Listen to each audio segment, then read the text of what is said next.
So thank you for joining News with Nana. If you could please hit the like and subscribe. So we've got some interesting stuff going on today that I've just found. In one of my Facebook groups, Michigan Voter Integrity, was a link to this article called the Palmieri Report by Jacob Palmieri, published today, October 12th. Michigan AG issues charges in 3 receipt fraud cases. So, receipt fraud in Michigan, a woman submitted 26 false mail-in receipt applications for elderly people in her care. How many did she vote for them? So it says Juanita Williams is charged in Wayne County, Oakland counties. Wow. So WXYZ, General Attorney, Secretary of State permit 3 investigations. So let's go to WXYZ. So here, Channel 7, Detroit, AG's office issues 3 charges in cases of receipt fraud. The Michigan Attorney General and Michigan Secretary of State provided updates on 3 investigations related to attempted receipt fraud, which, if you see there, the receipt right there, which led to the charges against 3 people. So 3 cases stem out of Metro Detroit, with 1 in Macomb County, another in Oakland County, and 2 in Wayne County. In Macomb County, a woman was charged, WAS, they need to spell check better, with 3 accounts of receipt law forgery and 3 counts of forging signatures on receipt paper applications. And then in October, the Centerline clerk contacted the selection department after about 2 dozen absentee receipt applications were dropped off. While cross-checking signatures, the clerk noticed they did not match. So the applications came from an assisted living facility, and it was found the applications were from residents who had not yet told staff they wanted to submit their receipt. An employee, 20-year-old Trinae Rainey, reportedly filled out the applications herself and forged the resident's signature to each application and then turned them over to be delivered. Investigators determined Rainey decided where the residents should be registered and whether the residents should be provided with an absent receipt paper, primarily without first consulting the resident, a release said. In Wayne County, Carlos Clark is charged with impersonating someone to select and receipt law forgery, both of which are felonies. According to the AG's office, the Department of State reviewed a signature from a returned absentee receipt and found it did not match the registered receipt signature on the QBF. The voter also submitted his receipt at the location. So the investigation found that the grandmother of Clark returned his absentee receipt by mail despite him deciding to go in person. Clark admitted to signing her grandson's absentee receipt because she was concerned he wouldn't have time for the selection day. So finally, Nancy Juanita Williams is charged in Wayne and Oakland County in 5 courts. 5, look at here, 5 courts. Investigators say Williams is a guardian and planned to obtain and control absentee receipts for those legally incapacitated under her care. In all, the AG's office alleges she submitted 26 absentee receipt applications to 9 different clerks to have them mailed directly to her. She also submitted receipt registration applications for each person, according to the AG's office.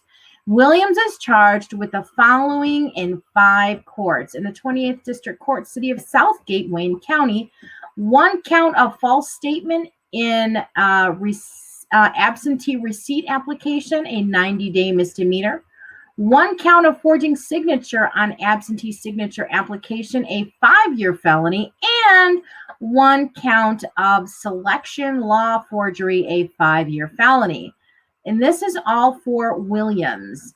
17th District Court, that's in Redford Township, also Wayne County. 2 counts of false statement in absentee selection application, 90-day misdemeanors. 2 counts of forging signatures on absentee receipts, 5-year felonies, and 2 counts of selection law forgery, 5-year felonies. My God, let's see. We are 90 days, 5 years, 90 day, 5 years. So here's 10 years and 90 days. 90 and 90 is 180. 10 years and 180 days. 15 years and 180 days. And we're at the second court. That's an awful lot of time that person's going to be doing, because technically, and this is solely my opinion, I don't think that they should be combined, because she's doing the same thing in different counties. I say lock her up and throw away the key, because if it were anybody else on the other side of the aisle, you know what'd be happening. So here we have the 18th District Court in the city of Westland, which is also Wayne County. 3 counts of false statements on an absentee receipt application, 90-day misdemeanors. 3 counts, oh my God, 90 days. That's 3 90-day misdemeanors. That's actually 90 days, 270 days. I lied about that first math. Obviously, I told you I'm not very good with math. I need a calculator, and I don't got one handy. Yeah, I could use one on my computer, and I'm just being lazy. Sorry. 3 counts of forging signature on absentee receipts, 5-year felonies, and 3 counts of selection law forgery, 5-year felonies. Holy cannoli. 29th District Court, also Wayne, the city of Wayne, also Wayne County. 2 counts of false statements in absentee receipt application, 2 counts, 90 days, it's 180 days. 2 counts of forging signature on absentee receipts, 5-year felonies, and 2 counts of selection law forgery, 5-year felonies. That's 10 years, 10 years, 10 years. 3 counts, it's 15 years. 2 here, 5, that's 15, that's 25 years. Throw away the key. Holy sheep shit. So then we go to the 46th District Court, city of Southfield, which is Oakland County. 6 counts of false statement in absentee receipt application, 90-day misdemeanors. We have 6 counts of forging signatures on an absentee receipt, 5-year felonies. And 6 counts of selection law forgery. Those are also 5-year felonies. So these cases highlight the scrutiny applications and ballots undergo through the selection process, as well as through investigative process that ensues when instances of attempted fraud are suspected.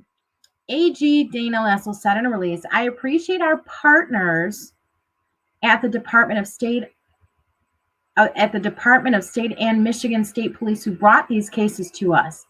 These collaborative investigations assist in maintaining the integrity of selections. We will not hesitate to prosecute anyone who attempts to undermine our selections. Well, I guess y'all are guilty. Cuff them and stuff them. Roscoe P. Coltrane. Sorry, I had too much coffee today. Our selection system is secure, really, says who? Jocelyn? I don't think so.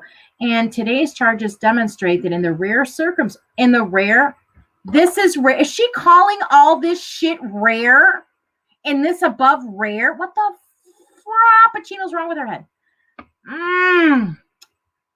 When it does occur, we catch it and hold the perpetrators accountable. Well, I guess you better put your hands out, get ready for some bracelets. These charges also send a clear message to those who promote deceitful claims about, no. See, now she's changing it up. She does not, claims about it. There was this, if this isn't widespread fraud in one county, the city of Southgate, Redford Township, city of Westland, city of Wayne, you mean to tell, this is one county that someone was able to find it in, you stupid filla de puta que te pareza. Are you kidding me? Okay, so we go. Let's as I digress. This just goes on to what I read you there. She voted for the grandson, blah blah blippity blah. So here, am live. We're on politics and elections, and there's really nothing about. Let me refresh and see if anything happens, because when I checked it about 30 minutes ago, there was nothing about AG Nessel and her little hooty hoot hoots. Lots of mayors. Norton Shores mayor facing a challenge. Candidate Norton Shores seems to be the place to be. I might get on here later and do something about the local. Yeah, I do not. And then I go 3 days back, and then here we go to Mid Michigan Now, NBC 25, Fox 66. The selection fraud cases outcomes released, 3 charged in Michigan. 3 people are now charged with various crimes related to fraudulent voting in last year's presidential election. Michigan Attorney General Dana Nessel says all 3 cases stem from the Detroit area. In one case, prosecutors say a clerk forged signatures on about 2 dozen requests. If this doesn't tell you that process is not secure, I do not know what to do, because this is nothing that when our Secretary of State did her little, supposedly she did, remember in Anne Arundel County, she did her own little audit. When we knew, when all of this stuff happened in Wayne County, when they covered the windows, why did she not go to Wayne County and look herself? She didn't want to, because she knows this would be found. Now, there was a guy, if I'm not mistaken, maybe that was out towards my area, but there was a gentleman that was working with a sheriff, or he was an ex-sheriff or something, and he was trying to get information about this. All I'm saying is, this was brought to their attention. This was nothing that they looked into because of what anybody has been asking for them to do. So here we are again with, do I have to do your job for you? If I have to do your job for you, then I want your fucking salary. What am I paying? What are my taxes paying you lazy bitches for if y'all ain't going to do your damn job? Get DePerno in there now. For absentee ballots. In another, a woman. So anywho, so it just lists, this is the first person.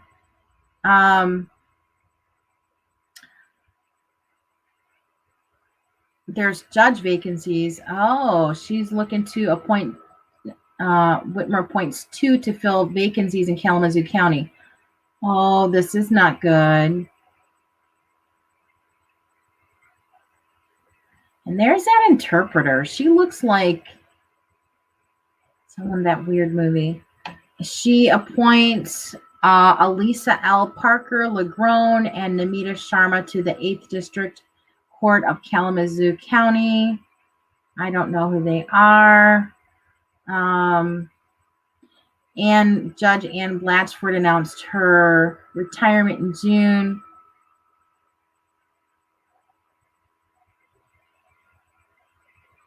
And Sharma was also made to fill a partial term after Judge Julie K. Phillips stepped down. Interesting, isn't that?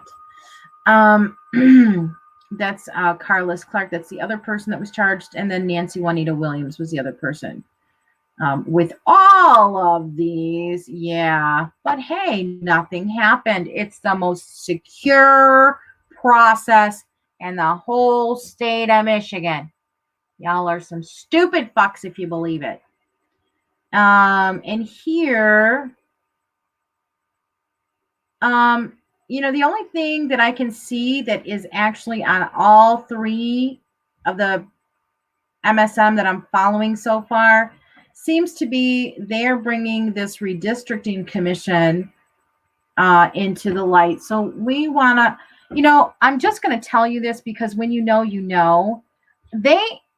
the corruption and the Luciferian and the satanic worshiping, you do realize it's kind of like they have to have your permission to fuck you over. So in the news, you're gonna see shit, but they're just gonna twist it around to make you think it's what they need you to think. You know what I'm saying? They tell you what they're doing, just like the video of Sloppy Joe about the most extensive receipt fraud in the entire nation, and then the debacle of 2020.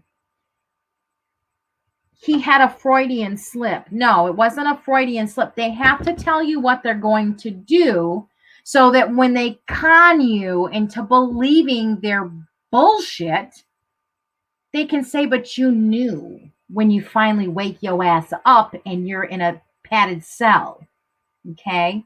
And you have nothing because you allowed the NWO to come in and take everything you have and redistribute everything to what they feel everyone should have. And if you aren't determined one of those essential peoples, you might just get a lethal injection, or you may have already taken one. Do you see where I'm going with things, folks? That was all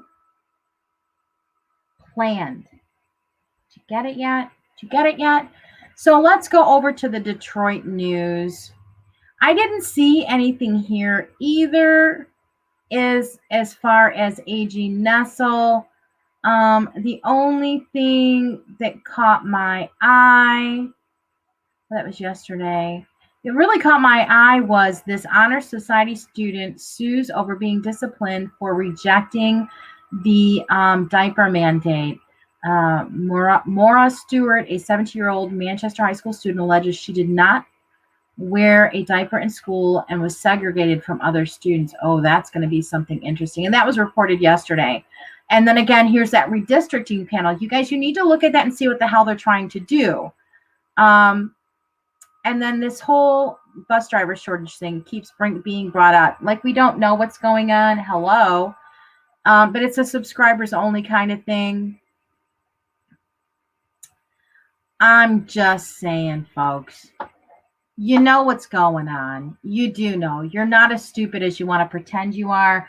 I know it's an inconvenience. It really is an inconvenience that you have to wake the fuck up and fight for your own rights. But it's time. It's time for you to be heard. It is not time to be seen and not heard. It is time to be seen and it is time to be heard, because this $1 trillion shit that they're trying to push off in DC, it is. Let me just tell you, I think that they should shut DC down and not pass anything. They're pulling all of these reps from their home states, and Pegrosi is pulling everyone back to DC to vote on this. And it's time that we, let your voices be heard by your representatives, your Congress people, your senators, and let them know that they need to vote no, no, no, no, no, no. We are done. We are done with this stupid bullshit game of cat and mouse. Like, we don't know that we're not dealing with fucking monopoly money. These are the lives of the American people, and we've had enough of this shit of bailing everyone out on our dime, and then you want to take everything from us. And if I earn more than $600, you want to have someone from the IRS watching my bank account. Mavafanculo tuikina da fato. And Pelosi, you know exactly what that means. Puta que te paresa.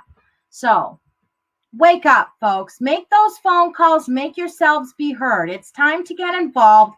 No more sitting down on the sidelines. I just don't know how much more I can tell you. All right, guys, links are going to be in the description as they always are. Please remember, like, share, subscribe if you can. It's not a big deal. If you don't, I'm not monetized. I'm just here to wake your ass up. Remember, knowledge is power. Share the knowledge. Please share, share, share. Get on Telegram. If you're not, get on Telegram. It's an easy, simple how-to. Don't Google anything. DuckDuckGo is your guy. And as you can see, I use Brave. Be kind, because as people are waking up to the real mess going on, not only in Michigan, but across the globe, um, they're going to be horrified when they find the truth of what's really been going on. Be kind.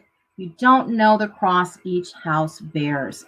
Had I not stated, you would have never known I lost my job last week. And yes, I'm slightly irritated and angry. So, yep, I'm a little more emotional than usual, but I'm trying to reel that shit in and keep it real.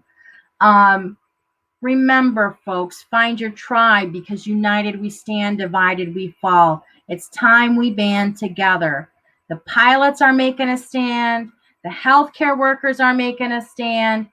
Everybody needs to make a stand. Thank you for listening. God bless. I'll be back.